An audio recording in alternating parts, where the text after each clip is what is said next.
Assalamualaikum warahmatullahi wabarakatuh. Perkenalkan, nama saya Hairunisa. Saya dari kelas 12 MIPA 3. Di sini saya akan menjelaskan mengenai sedikit materi mengenai konsep usul fikih. Selamat menyaksikan.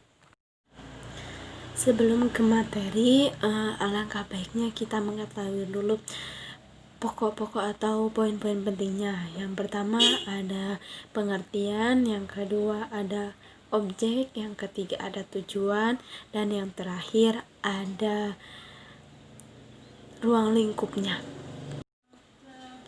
Sebelum kita membahas poin A, yaitu pengertian fikih dan usul fikih, kita harus tahu dulu apa sih hubungan antara usul fikih dengan fikih. Nah, kalau kita misalnya ibaratkan dengan pohon, Al-Quran, hadis, as-sunnah, ilmu nahu, ilmu sorof, ilmu tafsir, ilmu hadis, dan lain-lainnya, itu termasuk bagian akarnya. Sedangkan usul fikihnya itu kita ibaratkan dengan batangnya atau inti dari pohonnya. Dan untuk fikihnya sendiri itu kita ibaratkan sebagai ranting atau cabang-cabangnya.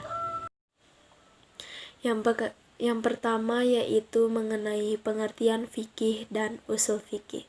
Kata fikih ditinjau dari segi bahasa berasal dari kata kerja bahasa Arab yaitu faqahu yafqahu faqaha, yang memiliki arti memahami secara mendalam, mengerti, dan ahli. Kata paham di sini artinya paham dan mengerti apa yang dibicarakan. Fikih ditinjau dari segi istilahnya menurut Abdul Wahab Khalaf, yang artinya fikih adalah kumpulan ketetapan hukum syara yang berkaitan dengan atau yang berkenaan dengan perbuatan manusia yang diambil dari dalil-dalilnya yang terperinci. Dari pengertian di atas dapat disimpulkan bahwa fikih berkaitan erat dengan ketentuan syara.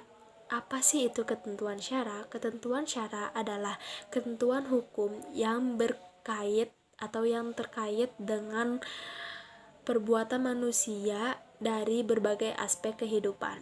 Sedangkan hukum syara adalah sejumlah ketentuan hukum yang perbuatan manusia yang meliputi nilai dan ukurannya, namun tidak mencakup mengenai akidah. Pengertian usul fikih. Frasa usul fikih ditinjau dari segi bahasanya terdiri dari dua suku kata, yaitu usul dan fikih. Kata usul merupakan bentuk jamak dari al-as yang artinya sesuatu yang menjadi dasar atau landasan bagi yang lainnya.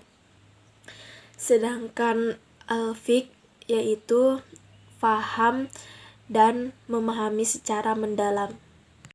Adapun secara istilah, usul fikih adalah mengetahui kaidah-kaidah yang digunakan sebagai alat untuk menggali istimbat hukum-hukum furu dari dalil-dalil yang jelas dan rinci. Usul fikih menurut Kutub Mustafa Sanu dalam kitab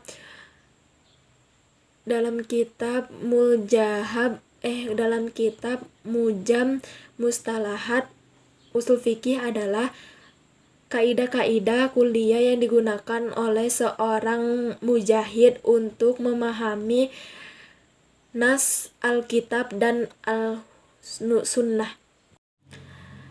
Poin kedua yaitu objek pembahasan. Dalam objek pembahasan terdapat dua. Yang pertama objek pembahasan fikih dan yang satunya lagi objek pembahasan usul fikih. Yang menjadi dasar objek pembahasan ilmu fikih yaitu perbuatan mukallaf dan nilai-nilai hukum yang berkaitan dengan perbuatan tersebut.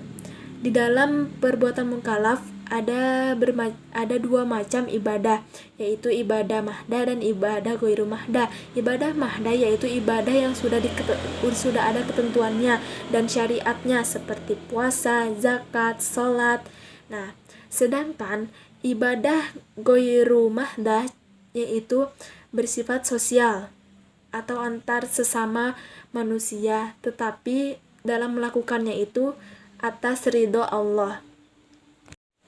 Yang kedua yaitu objek pembahasan ushul fikih, yaitu syariat bersifat kulli atau menyangkut dalil-dalil hukum.